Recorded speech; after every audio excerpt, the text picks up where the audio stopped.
বাংলাদেশের ইতিহাসের সর্বকনিষ্ঠ এমপি আমি এখানে দাঁড়িয়ে আপনারা যে জেনজির কথা বলেন সেই জেনজির প্রতিনিধি হয়ে আমি সংসদে কথা বলতে আসছি।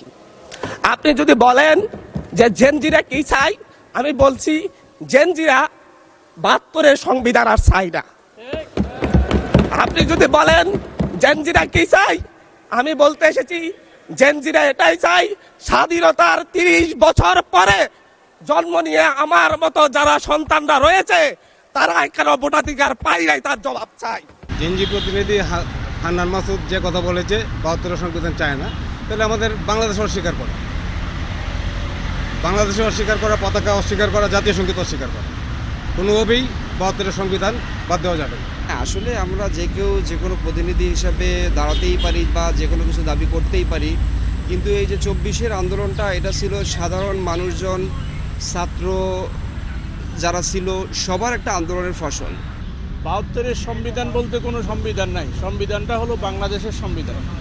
বাংলাদেশের সংবিধান সংশোধন হতে পারে বা সংস্কার হতে পারে, তো সেটা আলোচনার পরিপ্রেক্ষিতে সরকার করবেন বলছে, আমাদের মাননীয় স্বরাষ্ট্রমন্ত্রী সেটা বলছেন, কিন্তু ওনারা অপরিপক্ক বিদায় সংসদে কথাবার্তা কীভাবে বলতে হয় সেটা রাস্তার কথা আর সংসদের কথা সেম হয়ে যাচ্ছে। রাস্তায় যেই বক্তব্য দিব সেটা যেভাবে দিব, আমরা সংসদে দেখছি এই অপরিপক্ক সংসদ সদস্যগুলো সেইভাবেই বক্তব্য দিচ্ছেন।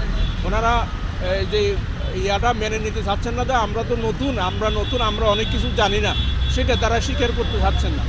জনগণ এটা মেনে নিতে চাচ্ছে না। জনগণ যে বক্তব্য দিচ্ছে অশালীন বক্তব্য, জনগণ এগুলো মেনে নিতে চাচ্ছে না।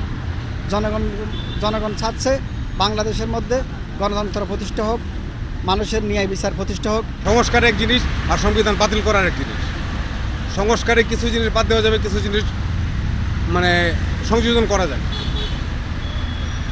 কিন্তু ৭২ সংবিধান বাতিল করা যাবে না। সংবিধান মানুষের জন্যই তৈরি হয়, মানে আইন মানুষের জন্যই তৈরি হয় এবং মানুষের প্রয়োজনেই সেটাকে নূতন করে সাজানো হয়। এখন ৭২ সংবিধানটাকে একদম ফেলে দিয়ে যে সম্পূর্ণ নূতন করে তৈরি করা হবে, এটার কোনো প্রয়োজনীয়তা আমি দেখছি না। তবে সেখানে কিছু সংশোধনী আনা যেতে পারে, যেটা সবার জন্য ভালো হবে।